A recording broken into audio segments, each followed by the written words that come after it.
નમસ્કાર, આપની સાથે હું સેજલ અને અત્યારે તમે સ્ક્રીન પર જોઈ રહ્યા છો વરિષ્ઠ પત્રકાર રાજેશ ઠાકરને. એમની સાથે આજે ચર્ચા કરવી છે અને લોકસભાની ચૂંટણીનો ત્રીજો તબક્કો મતદાન પૂર્ણ થઈ ગયું, પણ સૌથી મહત્વના સમાચાર જે સામે આવ્યા એ જયેશ રાદડિયા, ઇફકો અને દિલીપ સંઘાણીને જોડાયેલા સામે આવ્યા અને એ જ મુદ્દા પર આજે વાત કરવી છે કે સી.આર. પાટીલ માટે સૌથી મોટો પડકાર ભારતીય જનતા પાર્ટીના નેતાઓ જે છે એ હવે પક્ષની સામે પક્ષની વિરુદ્ધ ખુલીને બોલતા થયા છે અને આ મુદ્દા પર વાત કરીશું આપણે આજે આખી કે શા માટે સૌરાષ્ટ્રની અંદર આ પ્રકારનું ચિત્ર આખું ઊભું થયું છે.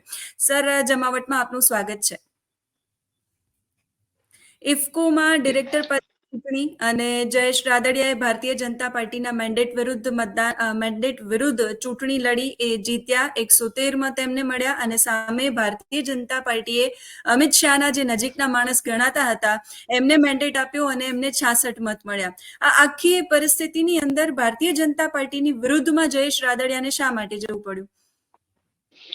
જો આમાં સૌથી પહેલા તો આપણે એ સમજવું પડે કે કોઓપરેટિવ સેક્ટરની અંદર સહકારી ચૂંટણીઓની અંદર મેન્ડેટ આપવાની પ્રથા કેમ શરૂ કરવી પડી. પહેલા સહકારી ક્ષેત્ર જે છે એમાં દરેક પક્ષના રાજકીય લોકો ચૂંટણીઓ લડતા હતા. બોર્ડમાં ઘણી વખત એવું થાય કે ભારતીય જનતા પાર્ટી અને કોંગ્રેસની વિચારધારા વાળા લોકો એક બોર્ડની અંદર હોય, કારણ કે એમાં મેન્ડેટ આપવાની પ્રથા નહોતી. પણ ભારતીય જનતા પાર્ટીએ આજે મેન્ડેટ આપવાની પ્રથા કરી. એનું કારણ એ હતું કે સહકારી ક્ષેત્ર ઉપર પણ પક્ષનું નિયંત્રણ આવે. એટલે જેમ વિધાનસભાની, કોર્પોરેશનની, તાલુકા જિલ્લાની કે લોકસભાની ચૂંટણી માટે તમારે પક્ષ પાસે ટિકિટ માંગવી પડે છે, એવી જ રીતે આ સહકારી ક્ષેત્રની અંદર પણ તમારે ચૂંટણી લડવી હોય તો પક્ષ પાસે જવું પડે.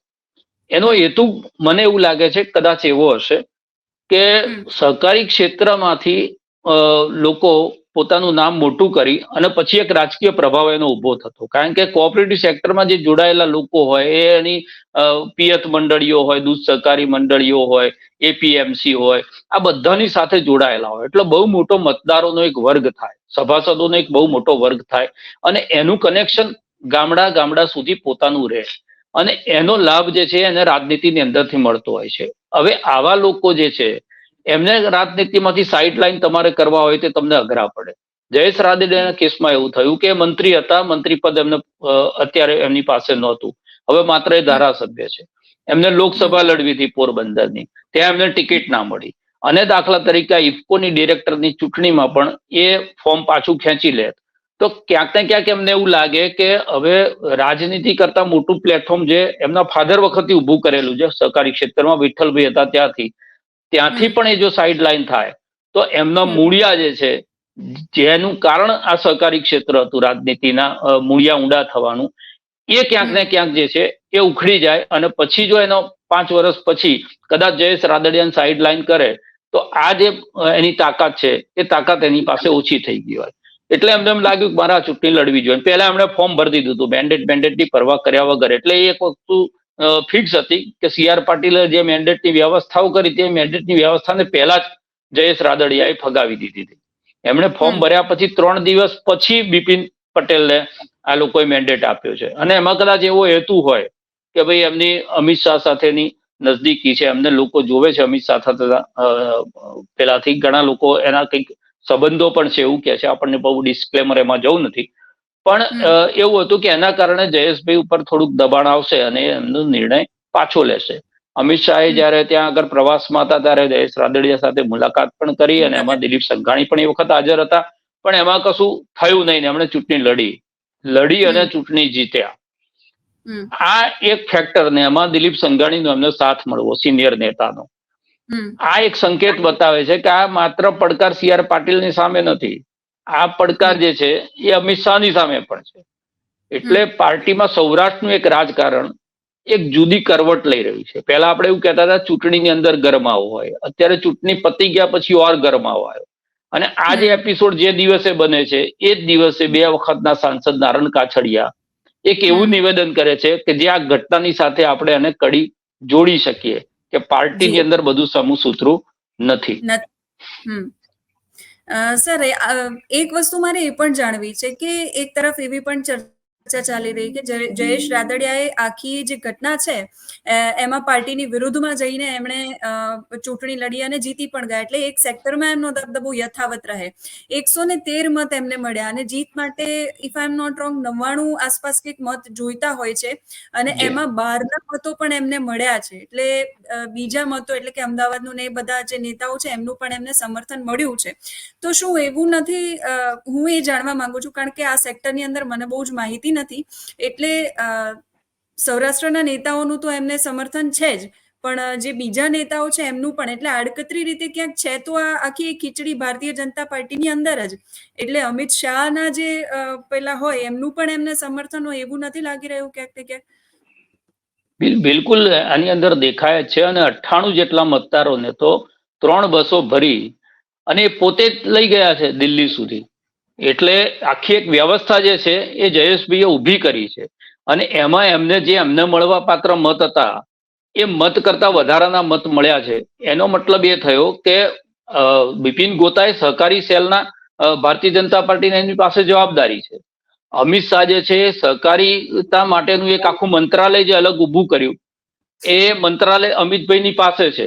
એટલે સહકારી ક્ષેત્ર જે છે એના રાજનીતિ ઉપર બહુ મોટો પ્રભાવ છે. આપણે બનાસકાંઠામાં જોઈએ છે શંકર ચૌધરી જે છે એ સહકારી ક્ષેત્રનો ત્યાં રાજા બની, જે વખતે પરથી ભટોળ ને પરબતભાઈ બધાનું રાજ હતું એની જગ્યાએ શંકરભાઈએ ત્યાં લીધું અને એટલે જ એમનો ત્યાં આગળ દબદબો છે બનાસકાંઠામાં.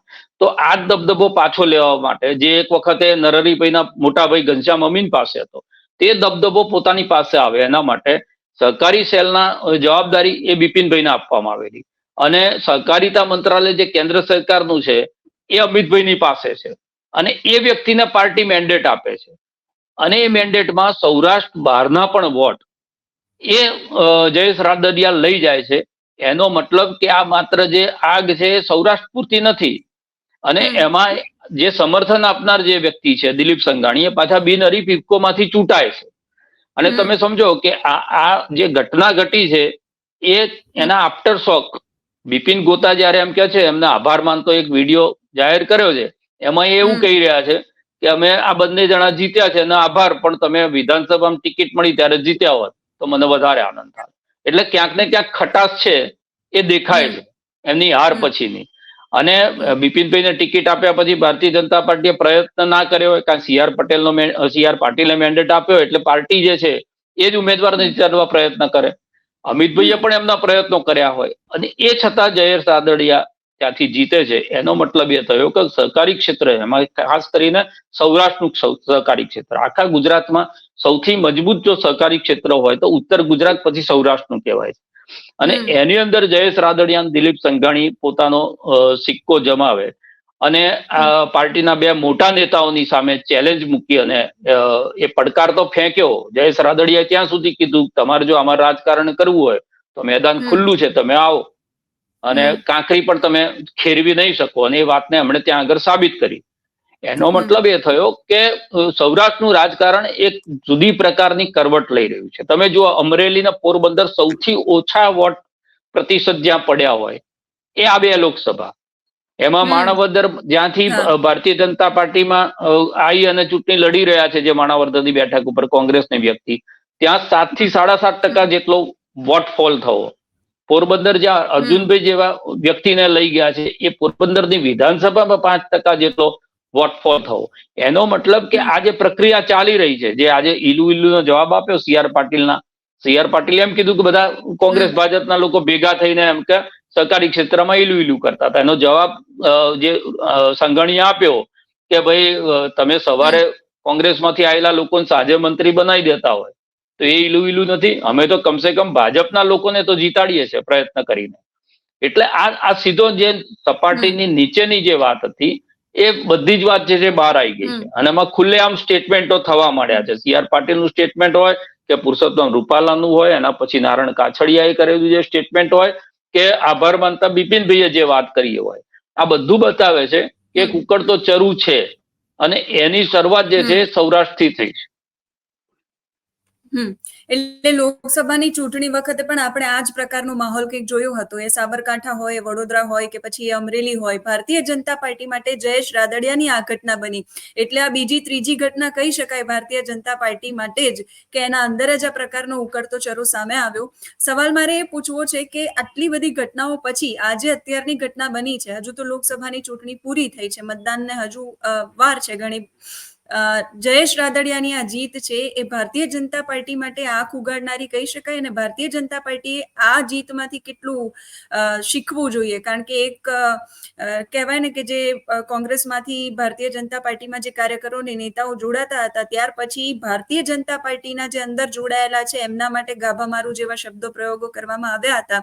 એટલે હવે એ જે કાર્યકર્તાઓ છે એમણે અને નેતાઓએ ઉપર આવીને કહી દીધું કે તમારા મેન્ડેટની કે તમારા નિર્ણયની અમને કોઈ અમારી એના સાથે અમારે કોઈ લેવા દેવા નથી. એટલે આ ઘટના પરથી ભાજપે શીખવું રહ્યું. જો ભાજપ છે ને એના માટે એવું કહેવાય કે નાડ પારખી અને રાજનીતિ કરે છે, પણ મને લાગે છે કે હવે એમના નાડી વૈદ છે એ પ્રોપર નાડ પારખી રહ્યા નથી.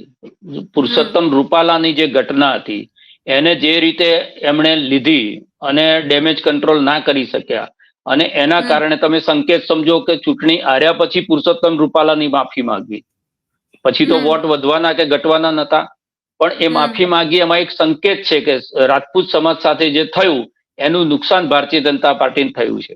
એ આવનારી જે નાની ચૂંટણીઓ છે સ્થાનિક સ્વરાજની કે જે નગરપાલિકાની ચૂંટણી આવે છે ત્યાં સુધી આગળ ના જાય એટલા માટે આ સ્ટેટમેન્ટ પુરુષોત્તમ રૂપાલાને આપવામાં આવ્યું. એટલે એક ડેમેજ તો ત્યાં થયું. બરોડા અને સાબરકાંઠા આ બેની અંદર બળવો થયો અને બળવો દિલ્હી સુધી પહોંચ્યો અને એમાં ઉમેદવારો બદલવા પડ્યા. ઉમેદવાર બદલ્યા પછી પણ પાછી કડવાશ જે છે સંગઠનની અંદર રહી. એની સાથે સાથે આ ત્રીજી ઘટના તમે જે ગણા, આમ તો ચોથી ઘટના કહેવાય, પણ આ ત્રીજી ઘટના આપણે કહીએ સંગઠનને લઈને ગણીએ તો આ ત્રીજી ઘટના. એટલે બિલકુલ લાલબત્તી ધરવા સમાનની આ ઘટનાઓ છે કે ભાઈ હજી પણ પાર્ટી નહીં ચેતે, અને જે રીતે પાર્ટીનું કોંગ્રેસીકરણ, સૌથી મોટો જે અસંતોષ છે એનો જ છે કે પાર્ટીનું જે કોંગ્રેસીકરણ કરી રહ્યા છે, અને ભાજપના લોકો માટે બહુ લોંગ ડ્રાઈવ છે ધારાસભ્ય થવા માટે કે સંસદ સભ્ય થવા માટે, અને શોર્ટકટ થી કોંગ્રેસના લોકો બધું મેળવી જાય છે, એનો એક અસંતોષ છે. અને આ જે ઘટના બની જયેશ રાદડિયાની અને એમાં એમને સફળતા મળી એટલે કોન્ફિડન્સ પેદા થાય. જો વડોદરાની અંદર વિરોધ થયો, વિરોધ થયા પછી ઉમેદવાર બદલાયા એટલે વિરોધ કરનારામાં એક આત્મવિશ્વાસ પેદા થાય. સાબરકાંઠાની અંદર થયું, પછી ઉમેદવાર બદલાયા એટલે ત્યાંથી એક આત્મવિશ્વાસ આવ્યો. એટલે હવે ધીરે ધીરે સંગઠનમાં બેઠેલા લોકોને એવી ખબર પડવા માંડી કે અવાજ ઉઠાવીએ કે પડકાર ફેંકીએ તો કામ થાય છે. અને આ વાયરસ જે છે એ બહુ ખતરનાક હોય કોઈ પણ રાજકીય પક્ષ માટે. અને હવે શું થશે, નારણ કાછડિયા જે સ્ટેટમેન્ટ કર્યું એ 2 વર્ષના સંસદ છે, દિલીપ સંઘાણીએ ઘણું બધું ભોગવી લીધું છે. હવે એવા જ લોકો આગળ આવશે કે જેનું પાર્ટી બહુ કઈ બગાડી શકે એમ નથી, કે પાર્ટી એમને કઈ આપી શકે સ્થિતિમાં નથી. એવા લોકો સ્ટેટમેન્ટ કરી રહ્યા છે. અને નીચે જે છે એ એના સમર્થકો જે છે એ પાર્ટીની વિરુદ્ધમાં કોઈક ને કોઈક રીતે પાર્ટીને એવું સમજાવવાની કોશિશ કરે. ભાજપનો જ વ્યક્તિ ભાજપને હરાવવાની કોશિશ મોટા ભાગે નથી કરતો હતો, પણ ક્યાંક એવી વાત આવે કે ભાઈ હવે તો સબક કંઈક શીખવાડવો પડશે, કાં તો આંખ ઉગાડવી પડશે પાર્ટીના લોકોની. તો એક આંખ ઉગાડવાની પ્રક્રિયાની અંદર એક તો પેજ પ્રમુખ વાળી આખી વ્યવસ્થા પડી ભાગી એવું દેખાય, કારણ કે દરેક જગ્યાએ જે છે, નવસારીમાં જેને પેજ પ્રમુખના પ્રમાણેતા એવું કહેવાતું કે CR પાટીલના વિસ્તારમાં 5% વોટિંગ ઓછું થાય. એટલે ક્યાંક ને ક્યાંક સંગઠનમાં એવું ચાલે છે કે હતાશાનો ભાવ છે, કાં તો નિરાશાનો ભાવ છે કે ભાઈ હવે ચલો તમે લડીને જીતીને બતાવો. કોંગ્રેસના લોકો છે ને એમને બાય ઇલેક્શન CJ ચાવડાને લડાવતા હોય, CJ ચાવડા લડી લેશે, અમારે ક્યાં જરૂર, તમે લાયા છો ને તમે જીતાડી દો. આ જે પ્રક્રિયા છે એ પ્રક્રિયા લાંબા ગાળે ધીરે ધીરે પાર્ટીની અંદર આ બધો સરવાળો થાય. કોઈ એક ઘટનાથી કશું થતું ને. ભાજપા વખતની રાજનીતિ મેં જોયેલી છે, એ વખતે આવી નાની નાની જ ઘટનાઓ, અમદાવાદ મ્યુનિસિપલ કોર્પોરેશન મુકુલ શાહ અને દીપ્તિબેન શાહને સાઇડ લાઈન કરવાથી એક વાત શરૂ થઈ, અને પછી એ વાત ધીરે ધીરે ધીરે ધીરે જિલ્લા તાલુકા જ્યાં જ્યાં લોકોને લાગ્યું કે આ સંતોષ થાય છે, લોકોને સાઈડ કરી રહ્યા છે, એમાંથી એક લોકશાહી સુરક્ષા મંચ બન્યો અને 3-3.5 વર્ષે એક વિસ્ફોટ થયો પાર્ટીની અંદર. એટલે તમે કીધું એ વાત બિલકુલ સાચી છે, આ લાલબત્તી સમાન છે. અને આની અંદરથી કાર્યકર્તાઓની જે વાત છે, કાં તો એમના જે સિનિયર નેતાઓ જે કહી રહ્યા છે એ વાત છે, કાં તો પાર્ટીની સામે ક્યારે નથી થયું કે ખુલ્લેઆમ એક પડકાર ફેંકવામાં આવતા હોય એ પરિસ્થિતિ છે.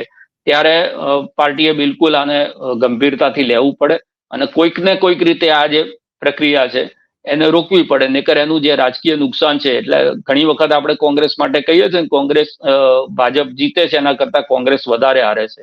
તો પાર્ટીની જયારે આંતરિક વ્યવસ્થાઓ ખોરવાઈ જાય, કારણ કે હંમેશા ચૂંટણી સંગઠન લડતું હોય છે અને એ સંગઠનની વ્યવસ્થાઓ, કોંગ્રેસ પાસે સંગઠન નથી એટલે જ ચૂંટણી જીતી નથી શકતી ને.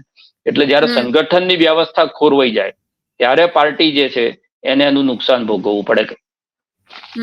સૌરાષ્ટ્રના દિગ્ગજ નેતાઓની સહકારી ક્ષેત્ર પર, કારણ કે આ સૌથી મોટું સહકારી ક્ષેત્ર છે. સર, સમયનો અભાવ છે એટલે અંતિમ સવાલ આપને મારે એ પૂછવો છે કે આર્થિક ફેક્ટર, આ જે આખી ચૂંટણી અને હાર જીતની આખી વાતો થઈ, એમાં આર્થિક ફેક્ટર કેટલું કારણભૂત હોઈ શકે છે? કારણ કે 60,000 કરોડની આવક ધરાવતું આ ઇફકોનું આટલું મોટું ક્ષેત્ર છે એટલે ચોક્કસથી એ તો હોવાનું જ, પણ એ કેટલું અસરકારક હોઈ શકે? એટલે બિપિનભાઈ એ જ વાત ના સમજ્યા કે ધારાસભ્યની પાસે કેટલું બજેટ હોય, એની પાસે કેટલી સત્તાઓ હોય. ઇફકોના ચેરમેન હોવું એટલે 60,000 કરોડના અર્થતંત્ર કરતા ઇફકો દ્વારા કોઈક નિર્ણય લેવાય છે ખાતરના ભાવ વિશે કે યુરિયાના ભાવ વિશે કે ડીએપી વિશે, તો એની અસર તમામ ખેડૂતો સુધી પહોંચે છે. એટલે ત્યાંથી ચેરમેને લીધેલો એક નિર્ણય, એની પોઝિટિવ અસર કે નેગેટિવ અસર એ તમામ લોકો સુધી પહોંચે છે અને એટલા માટે મહત્વનું છે. આર્થિક ક્ષેત્ર તો બહુ મોટું છે જ. આપણે ઉત્તર ગુજરાતની જે ડેરીઓની ફાઇટ જોઈ પરથી ભટોળ પાસેથી, વિપુલ ચૌધરી પાસેથી જે રીતે ખૂંચવી લેવામાં આવી, તો એ તો છે જ આખું એક. પણ એની સાથે જોડાયેલું જે મોટું નેટવર્ક છે કે જે એનો આર્થિક લાભ લઈ રહ્યો છે અને એની સાથે સાથે એ સભાસદોની સાથે આ લોકોનું એક સીધે સીધું કનેક્ટ છે, સંપર્ક છે. કારણ કે લોકો જેટલા તમારી સાથે હોય એટલી જ તમારી રાજનીતિ મજબૂત થાય. અને એટલા માટે આર્થિક એક બાબત નહીં, એની સાથે સાથે દૂધના જે ભાવ છે, દૂધના ભાવમાં 50 પૈસા નો ફેટ દીઠ વધારો કરવો એટલે ગામડાની અંદર તો દિવાળી કરે ત્યાંના લોકો. અને જે નિર્ણય કરનાર વ્યક્તિ છે, સ્વાભાવિક જ છે કે એની લોકપ્રિયતા ત્યાં આગળ વધવાની છે. એટલે માત્ર આર્થિક નહીં, આર્થિક તો છે જ, બહુ મોટું ક્ષેત્ર છે આ. એનો તો આખો તમારો બજેટ તમારી પાસે આવે જ છે, પણ એ બજેટમાંથી તમે કેટલા લોકોને લાભાર્થી બનાવી શકો છો એ સૌથી મોટી તમારી તાકાત છે વ્યક્તિની. અને એટલા માટે સહકારી ક્ષેત્ર ઉપર બહુ મોટો ડોળો હોય છે. આટલું મોટું કેન્દ્ર સરકારે સહકારિતા મંત્રાલય ઊભું કર્યું તો એ વગર વિચારે તો નહીં જ કર્યું હોય. કારણ કે અને આજે ગુજરાતની અંદર એપીએમસી થી લઈને ડેરીઓથી લઈને બધાની અંદર ભારતીય કોઓપરેટિવ બેંકો તમે જુઓ, જીએસસી જુઓ, તો આ બધાની અંદર ભારતીય જનતા પાર્ટી કબજો કર્યો છે. તો એના કારણે કાર્યકર્તાઓને ત્યાં આગળ એમ્પ્લોયમેન્ટ આપવાની વાત હોય, કોઈકને ઓબ્લાઇઝ કરવાની વાત હોય, ઘણું બધું એમના જે કાર્યકર્તાઓ છે એમને ડિરેક્ટર તરીકે ગોઠવવાની વાત હોય. બેંક હોય તો બેંકોની અલગ અલગ કમિટી હોય છે, શાક કમિટી હોય, થાપણ કમિટી હોય. આ કમિટીઓની અંદર એ લોકોને મૂકવાની વાત હોય છે, એટલે મોભા આપવાની વાત હોય અને એની સાથે એ લોકોને નેટવર્ક સાથે જોડવાની વાત હોય. આ બધું જે વ્યક્તિઓ કરી શકતા હોય. એટલે માત્ર આર્થિક બાબત નથી જોડવાય, એની સાથે જે આખું મોટું નેટવર્ક છે અને એના જે લાભાર્થીઓ છે એના નિર્ણય થકી ખેડૂતો કે પશુપાલકો સુધી જે મેસેજ પહોંચતો હોય છે એ પણ બહુ મહત્વનો છે. આભાર સર, વ્યસ્ત શેડ્યુલમાંથી આપ અમારી સાથે જોડાયા. ધન્યવાદ, ધન્યવાદ, ધન્યવાદ. તો સહકારી ક્ષેત્રની આ ફાઇટ હતી લોકસભાની ચૂંટણીની વચ્ચે, અને સહકારી ક્ષેત્રમાં ભારતીય જનતા પાર્ટીએ જેને મેન્ડેટ નથી આપ્યો એ જયેશ રાદડિયા ભારતીય જનતા પાર્ટીમાં જ જોડાયેલા છે, ભાજપમાં જ છે અને ભાજપ માટે જ કામ કરી રહ્યા છે, છતાં પણ ભારતીય જનતા પાર્ટીની વિરુદ્ધમાં જઈને એમણે આજે ચૂંટણી જીતી. દિલીપ સંઘાણીનું એમને સમર્થન હતું અને સહકાર ક્ષેત્રનું આ સૌથી મોટું સેક્ટર, અને એ બધાની વચ્ચે અમરેલીના નેતાઓ અને સૌરાષ્ટ્રના ખાસ કરીને નેતાઓ એ એક પછી એક ખુલીને સામે આવી રહ્યા છે. એટલે CR પાટીલ, જે ભારતીય જનતા પાર્ટીના ગુજરાતના પ્રદેશ પ્રમુખ છે, એમના માટે અત્યારે આ તમામ ઘટનાઓ આંખ ઉઘાડનારી ચોક્કસથી સાબિત થઈ છે. અત્યારે આ વિડીયોમાં બસ આટલું જ. તમે આ બધા જ મુદ્દાઓ પર અને ખાસ કરીને જે સૌરાષ્ટ્રના નેતાઓ ભારતીય જનતા પાર્ટીની સામે ખુલીને બોલી રહ્યા છે, આ તમામ મુદ્દાઓ પર તમે શું માનો છો કમેન્ટ કરીને અમને ચોક્કસથી જણાવજો. અત્યારે આ વિડીયોમાં બસ આટલું જ. નમસ્કાર.